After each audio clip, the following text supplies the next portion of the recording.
Hello ढंगवा lovers, दोस्तों आप सभी का स्वागत है एनिमे ट्यूब चैनल पर।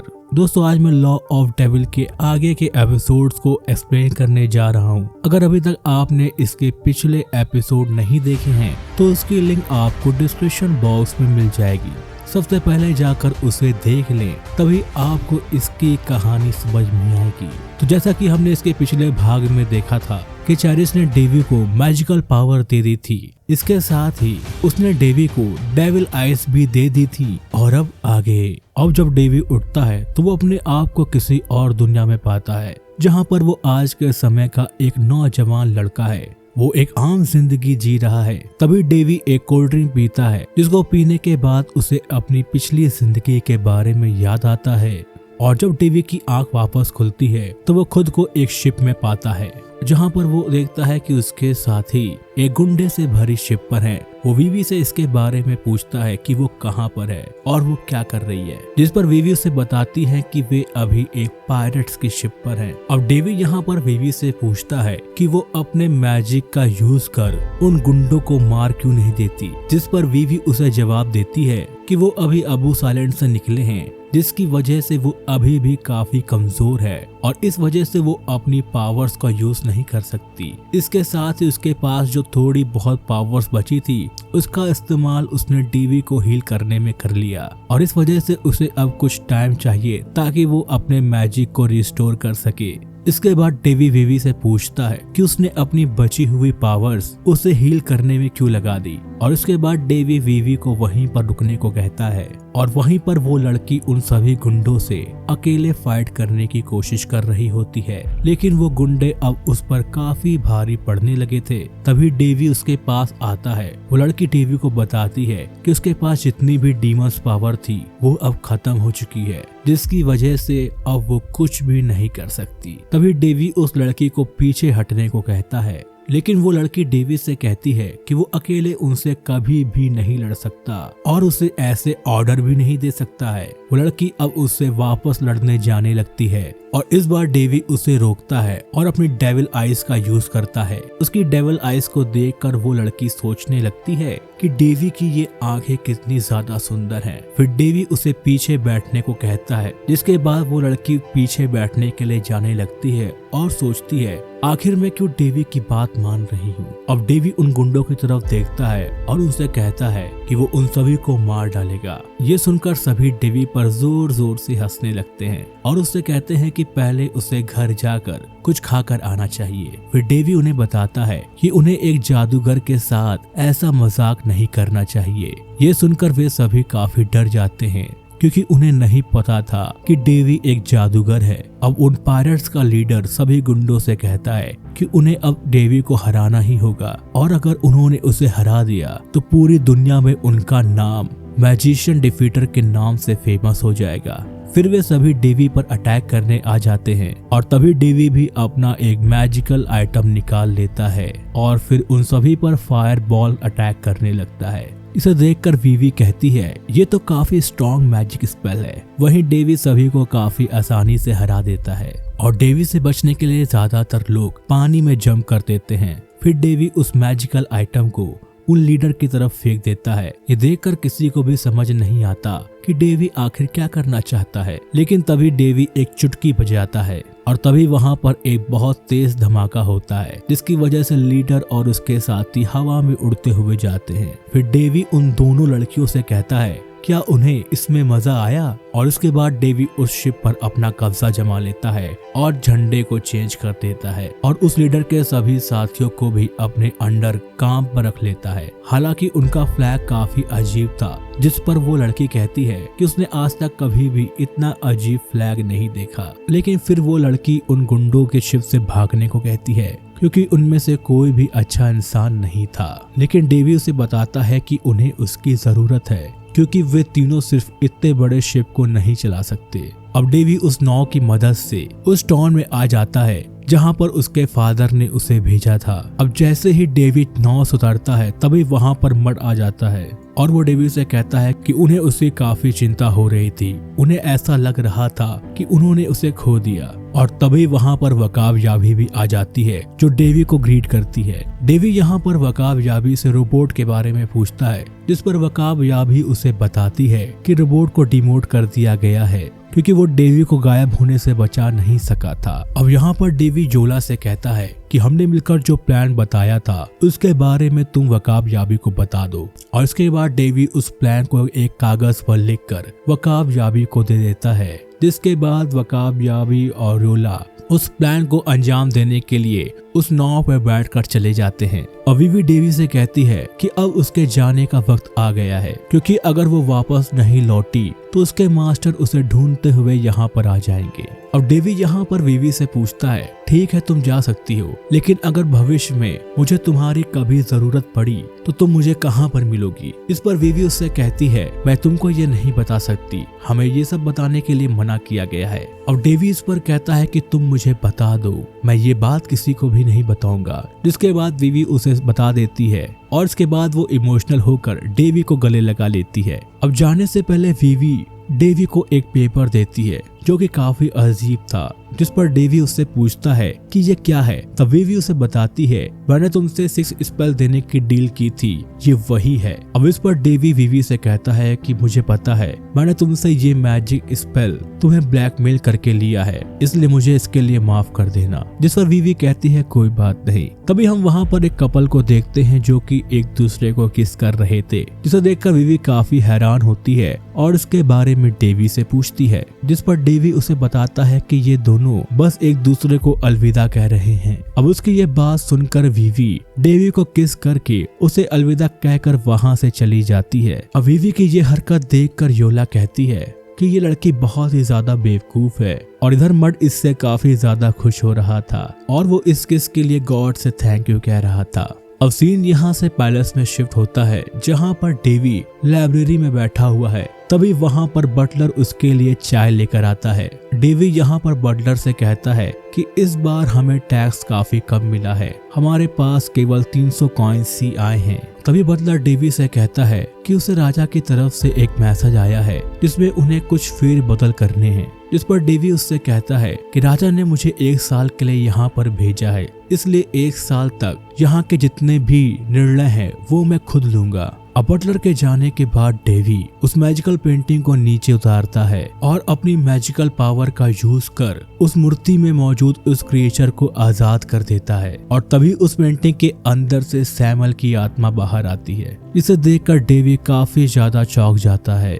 डेवी यहाँ पर सैमुअल से पूछता है क्या वो सच में सैमुअल की आत्मा है और उसने अपने मैजिक द्वारा उसने अपनी आत्मा को इस पेंटिंग में कैद कर दिया था, जिसमें वो स्पिरिट बताती है कि नहीं, वो सैमुअल की आत्मा नहीं है बल्कि उसकी कॉन्शियसनेस है। अब डेवी सैमुअल से पूछता है, सैमुअल क्या तुम मुझे स्टार मैजिक सिखा सकती हो। अब सैमुअल यहाँ पर गुस्साते हुए डेवी से कहती है, हर कोई स्टार मैजिक सीखना चाहता है लेकिन स्टार मैजिक बहुत ही ज्यादा पावरफुल है और इसे सीखना इतना ज्यादा आसान नहीं है, क्योंकि अगर स्टार मैजिक अगर ना होता तो आज सैमुअल जिंदा होती, वो इतनी कम उम्र में नहीं मरती। अब ये सुनकर डेवी काफी चौंक जाता है और सैमुअल से पूछता है क्या असली सैमुअल सच में स्टार मैजिक से मरी थी। जिस पर सैमुअल जवाब देती है कि हाँ, वो स्टार मैजिक की वजह से ही मरी थी, लेकिन मैं तुम्हें ये नहीं बता सकती कि उसकी मरने की वजह क्या थी। लेकिन अगर तुम्हें जानना है कि सैमुअल की मौत का कारण स्टार मैजिक क्यों था तो तुम्हें स्टार मैजिक के लास्ट लेवल तक को सीखना होगा, उसके बाद ही मैं तुम्हें बताऊंगी। अब ये सुनकर डेवी सैमुअल से कहता है तो तुम मुझे स्टार मैजिक सिखाना स्टार्ट करो। जिस पर सैमुअल कहती है इसमें वक्त लगेगा। अब सीन बदलता है और हमें सुबह का सीन दिखाया जाता है जहाँ पर बटलर लाइब्रेरी में जाता है तो चौंक जाता है क्योंकि वहाँ पर डेवी नहीं था। बटलर यहाँ पर एक पेंटिंग की तरफ देखकर काफी डर रहा था और इधर हम डेवी को देखते हैं जो कि सलगजार से मिलने उसके घर गया था और तभी वहाँ पर एक बहुत तेज ब्लास्ट होता है जिसकी वजह से सलगजार उड़ता हुआ एक तालाब में गिरता है। सलगजार का घर यहाँ पर जल रहा था। तभी डेवी अपनी मैजिकल पावर्स का यूज कर उसके घर की आग को सोख लेता है। ये देखकर सलगजार काफी ज्यादा चौंक जाता है और कहता है ये तो चमत्कार हो गया, तुमने इतनी जल्दी फायर मैजिक कैसे सीख लिया। इस पर डेवी जवाब देता है ये तो भगवान की मर्जी थी कि मुझे ये जादू इतनी जल्दी मिल गया। अब यहाँ पर डेवी सलगजार से उसके द्वारा मांगे गए काम की रिपोर्ट मांगता है, जिस पर सलगजार उसे बताता है कि उनकी प्रोग्रेस आमतौर से 3 गुना ज्यादा तेजी से चल रही है। अब सलगजार यहाँ पर डेवी को बताता है कि उसने उसके एक्सपेरिमेंट के लिए एक बोतल बनाने में 800 कॉइन्स खर्च कर दी हैं। जिसे सुनकर डेवी काफी चौंक जाता है और सलगजार से कहता है अगर तुम इतने ही पैसे खर्च करते रहे तो मैं एक दिन रोड पर आ जाऊंगा। अब डेवी अपनी लाइब्रेरी में वापस आ चुका था, जहाँ पर मैड भी आता है। मैड उसे उसकी माँ के जन्मदिन की याद दिलाने के लिए आया था, लेकिन डेवी को यह बात पहले से याद थी। डेवी अपनी माँ को एक ऐसा तोहफा देना चाहता था जो वो हमेशा याद रख सके, लेकिन इस समय उसके पास बिल्कुल भी पैसे नहीं थे। मैड बताता है कि उन्हें किंगडम की तरफ से 1000 गोल्ड कॉइन मिले थे, लेकिन डेवी कहता है कि वो पहले ही खर्च हो चुके हैं। अब उन्हें जल्द से जल्द ऐसा तरीका सोचना होगा जिससे वे ज्यादा से ज्यादा पैसे कमा सकें, क्योंकि ज्यादा टैक्स लगाकर पैसे नहीं कमाए जा सकते। डेवी इसके लिए एक आइडिया सोच रहा था। वैसे वो कहता है कि हमें माँ के लिए कुछ बड़ा करना है। इस पर मैट कहता है अगर हम उन्हें छोटा सा गिफ्ट भी देंगे तो वो बहुत ही खुश हो जाएंगी, क्योंकि वो आपकी माँ है। लेकिन डेवी कहता है नहीं, मुझे कुछ बड़ा गिफ्ट देना है। इसके बाद डेवी एक लिस्ट तैयार करता है और उसे मट को देता है। जैसे ही मट उस लिस्ट को पढ़ता है वो चौंक जाता है, क्योंकि उसमें कई सारी चीजें लिखी हुई थी और एक क्राफ्टमैन को हायर करने के लिए भी लिखा था। क्राफ्ट्समैन का मतलब है मूर्तियां बनाने वाला या लोहे के काम करने वाला व्यक्ति। मट कहता है इस चीज में बहुत ही ज्यादा पैसे खर्च होंगे, लेकिन डेवी कहता है मुझे पैसों का मोह नहीं है, मुझे माँ के लिए कुछ बड़ा करना है। इस पर मट हाँ कहकर वहाँ से जाने लगता है, लेकिन डेवी उसे रोक कर पूछता है क्या तुम किसी ऐसे व्यक्ति को जानते हो जो सिलाई और बुनाई का काम कर सके। इस पर मट कहता है हाँ, ऐसा टाउन में कोई ना कोई तो मिल ही जाएगा। तब डेवी कहता है ठीक है, उसे मेरे पास भेज देना। अब सीन चेंज होता है और हमें अगले दिन का सीन दिखाया जाता है, जहां पर रोबोट और बाकी सोल्जर्स के बीच प्रैक्टिस चल रही थी। यहाँ पर रोबोट बहुत ही ज्यादा ताकतवर है, वह पहले ही कितने हाई लेवल पर था, अब रोबोट का लेवल कम कर दिया गया है, मगर उसकी ताकत अभी भी उतनी ही है। इस वजह से कोई भी उसे हरा नहीं पा रहा है। लोगों को ट्रेनिंग देने के लिए यह अच्छा जरिया था। तभी वहाँ पर डेवी आ जाता है। डेवी को देखकर रोबोट कहता है क्या आप मुझे सजा देने के लिए आए हो। लेकिन डेवी कहता है ऐसा कुछ भी नहीं है और मैं तुम्हें कभी सजा नहीं दे सकता और मैं ऐसा करूंगा भी नहीं। अब हम देखते हैं कि डेवी के घोड़े ने लोहे का कवच पहन रखा है। इसे देखकर रोबोट समझ जाता है कि डेवी जंगल में शिकार के लिए जा रहा है। इस वजह से रोबोट कहता है क्या मैं कुछ सोल्जर्स को आपके साथ भेज दूं? लेकिन डेवी कहता है कि वह शिकार के लिए नहीं जा रहा है, बल्कि वह इन सभी के साथ एक गेम खेलने के लिए आया है। वह बताता है कि इस गेम को फुटबॉल कहते हैं। उसने जो सिलाई बुनाई करने वाली एक लेडी को हायर किया था, उसने डेवी के कहने पर यह बॉल बनाई है। डेवी पहले सभी को रूल्स बताता है और कहता है 2 टीम्स बनाकर इस गेम को खेला जाता है। अब गेम शुरू होता है। उन्होंने अपने सिर पर अलग अलग रंग के कपड़े बांध लिए थे, जिससे कि 2 टीमें तैयार हो गई थीं। अब डेवी बॉल लेकर भाग रहा था, तभी दूसरा सोल्जर जो दूसरी टीम का था बॉल लेकर दूसरी साइड भागने लगता है। यह देखकर रोबोट आगे आता है और सोल्जर को हटाते हुए उस बॉल को किक करता है। रोबोट ने अपनी स्पिरिचुअल एनर्जी रिलीज कर दी थी। उसकी पावर इतनी ज्यादा थी कि बॉल ब्लास्ट हो जाती है। डेवी उसे रोकने की कोशिश कर रहा था और कह रहा था कि रुक जाओ, लेकिन वह नहीं रुका और बॉल ब्लास्ट हो गई। रोबोट अब इस चीज पर खुद को माफ नहीं कर पा रहा था। वह कह रहा था मैं इतनी सी चीज कैसे नहीं समझ सका कि यह सिर्फ एक खेल है। लेकिन यहाँ पर डेवी उस लेडी को साथ में लेकर आया था, क्योंकि उसे पहले से पता था कि ऐसा कुछ हो सकता है। वो लेडी फिर से एक नई बॉल तैयार कर देती है और अब गेम फिर से शुरू होता है। हम देखते हैं कि दोनों ही टीमें बहुत ही अच्छे से खेल रही थी और रेड टीम जीत रही थी। इस वजह से दूसरी टीम को गुस्सा आ रहा था। आखिर में रेड टीम पूरा मैच जीत जाती है और इस वजह से दूसरी टीम गुस्सा होती है, लेकिन डेवी उन्हें समझाता है कि गुस्सा करने की कोई बात नहीं है, यह सिर्फ एक गेम है। डेवी उनसे आगे कहता है कि वे इस गेम को फिर से खेलेंगे और इस बार यह खेल बड़े लेवल पर खेला जाएगा। इसके बाद डेवी सीधे बेसमेंट की तरफ लौटता है। वहाँ पर एक पत्थर की मूर्ति को देखता है जो असल में उनके गॉडेस की मूर्ति है। अब डेवी मैट से पूछता है क्या यह प्रेजेंट माँ को पसंद आएगा, जिस पर मड कहता है बिल्कुल मास्टर, यह उन्हें बहुत ही ज्यादा पसंद आएगा। लेकिन मड मन ही मन सोच रहा था कहीं कुछ गड़बड़ न हो जाए, क्योंकि यह सिर्फ एक मूर्ति है और मूर्ति कोई स्पेशल गिफ्ट नहीं हो सकती। माना कि यह गॉड की मूर्ति है, लेकिन ऐसी बड़ी बड़ी मूर्तियां उनके टाउन और किंगडम में पहले से ही हैं। अब सीन यहाँ से डेवी की माँ के बर्थडे की रात में शिफ्ट होता है। डेवी ने उस बड़ी कॉलेजियम वाली जगह पर मूर्ति रख दी थी। सभी लोग वहाँ इकट्ठा हो चुके थे, पर डेवी वहाँ पर नहीं था। लेकिन मड और बाकी 2 लोग मूर्ति को लेकर वहाँ पे आए थे। मूर्ति के सामने एक बोतल थी जिसमें एक रस्सी लगी हुई थी। मड उस रस्सी को जलाना शुरू करता है। रस्सी पूरी तरह से जल जाती है, लेकिन कुछ खास नहीं होता, सिर्फ धुआं ही निकलता है। इसे देखकर कोलिजियम में बैठे लोग चौंक जाते हैं और एक बच्चा हंसते हुए कहता है यंग मास्टर का गिफ्ट है तो इससे और क्या उम्मीद की जा सकती है। मड यहाँ पर गॉड से प्रार्थना करता है कि ना जाने यंग मास्टर ने क्या सोच रखा था, लेकिन जो भी सोचा था वह पूरा हो जाए। तभी हम देखते हैं कि बोतल के अंदर से लाइट निकलती है। ये पटाखे थे जो कि इतनी बड़ी मात्रा में थे जितना किसी ने कभी नहीं सोचा था। लोगों ने पहले कभी फायर क्रैकर्स नहीं देखे, इसलिए वे सोचते हैं कि चमत्कार हो रहा है। मड और उसके साथ आए लोग भी भौचक्के हो जाते हैं और घुटनों पर आकर गॉड के सामने माथा टेकने लगते हैं। वहाँ पर मौजूद सभी लोग इस दृश्य से चौंक गए थे। हम देखते हैं कि कॉलेजियम से कुछ दूर डेवी खड़ा होकर ये सब देख रहा था।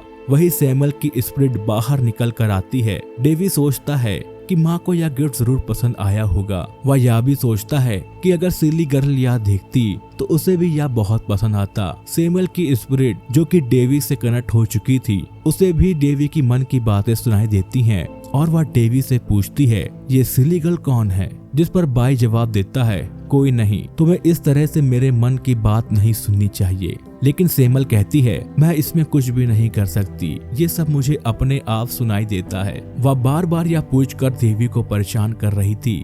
तब डेवी कहता है मुझे परेशान मत करो और फिर वो वहाँ से चला जाता है। अब हम अगले दिन का सीन देखते हैं जहाँ पर फुटबॉल कंपटीशन आयोजित किया गया था। डेवी ने ऑर्गेनाइजर को कुछ टिकट्स दी थी और कहा था कि ये लिमिटेड टिकट्स हैं। कॉलेजियम इतना बड़ा था कि उसमें पूरे टाउन के लोग आ सकते थे, लेकिन डेवी ने केवल कुछ ही टिकट्स दिए थे ताकि हर किसी को देखने का मौका ना मिले और उनके अंदर एक इच्छा पैदा हो जिससे कि अगली बार भी उसका यह बिजनेस चल सके। और ठीक वही होता है और उस दिन कंपटीशन बहुत ही ज्यादा फेमस हो गया क्योंकि यह पहली बार था कि किसी ने ऐसा खेल देखा हो। सभी लोग बहुत ही ज्यादा एक्साइटेड थे, खासकर बच्चों में यह चीज बहुत ही ज्यादा फेमस हो रही थी। लोग अब उस कंपटीशन को देखना चाहते थे और जिस तरह से अभी के वर्ल्ड में फुटबॉल फेमस है, उसी तरह उस गेम को खेलने वाले सोल्जर्स फेमस हो रहे थे और उनके कई सारे सामान भी बिक रहे थे। इससे उन्हें काफी फायदा हो रहा था। हम यहाँ देखते हैं कि डेवी जब अपने पेड़ को पानी दे रहा था तभी वहाँ पर मट आकर उसे बताता है मास्टर आपकी जो ट्रिक थी वह काम कर गई। हमने इतना ज्यादा प्रॉफिट कमाया है जितना कि हम आज तक टैक्स में भी नहीं कमा सके। अब रात का सीन आता है जब डेवी सो रहा था। कंपटीशन अपने पीक पर था और कमाई होती जा रही थी। एक रात मड आकर डेवी को उठाता है और बताता है कि हमने 10,000 गोल्ड कॉइन्स कमा लिए हैं। इतनी कमाई उनकी लगभग 1.5 साल तक भी नहीं हो पाती थी। डेवी कहता है मुझे यह अभी नहीं सुनना है, मुझे नींद आ रही है, इसलिए मुझे सोने दो। अब सीन यहाँ से सिटी की तरफ शिफ्ट होता है जहाँ लोग बहुत खुश लग रहे थे। बच्चे फुटबॉल खेल रहे थे और नए नए गेम मार्केट में आ रहे थे। लोगों ने भी दिमाग लगाना शुरू कर दिया था जिससे उनका बिजनेस बढ़ रहा था और ज्यादा से ज्यादा पैसे सेव हो रहे थे। इस वजह से टैक्स के तौर पर भी ज्यादा पैसे आ रहे थे। कुछ दिन ऐसे ही बीत जाते हैं। डेवी आराम से रिलैक्स कर रहा था। उसके आसपास खाने की चीजें रखी हुई थी। तभी वहाँ पर सैमुअल की स्पिरिट आती है और कहती है आज तुम यही एंजॉय कर रहे हो? आज हम स्टार मैजिक की ट्रेनिंग नहीं करेंगे क्या? इस पर डेवी कहता है ठीक है, स्टार मैजिक बहुत ही ज्यादा पावरफुल चीज है और यह चीज वह ट्रेनिंग में समझ चुका है, लेकिन उसे ये समझ नहीं आ रहा है कि ट्रेनिंग का असर कब होगा, क्योंकि अब तक मैं किसी भी तरह की पावर का यूज नहीं कर पा रहा हूँ। तब सेमल कहती है इसमें थोड़ा सा टाइम लगेगा, ये चीज इस ट्रेनिंग को रियल बनाती है और इसी वजह से ज्यादा लोग इसे प्रैक्टिस करना पसंद नहीं करते। तब डेवी कहता है ठीक है, मुझे इससे कोई दिक्कत नहीं है, अब कौन इससे प्रैक्टिस करता है और कौन नहीं मुझे इससे मतलब नहीं, मुझे यह सीखना है और मैं इसे सीख कर रहूंगा। डेवी उससे मजाक करते हुए कहता है खाना बहुत टेस्टी है, लेकिन सॉरी मैं भूल गया था कि तुम यह सब नहीं खा सकती। इस चीज से सैमुअल काफी गुस्सा आ जाती है और वहाँ से गायब हो जाती है। डेवी कहता है तुम कहाँ जा रही हो? मैं तो बस मजाक कर रहा था। तभी अचानक सामने टेबल पर रखा हुआ एक स्क्रॉल जो कि डेवी को वीवी ने दिया था, जिसमें कि 6 मैजिक स्पेल लिखे हुए थे,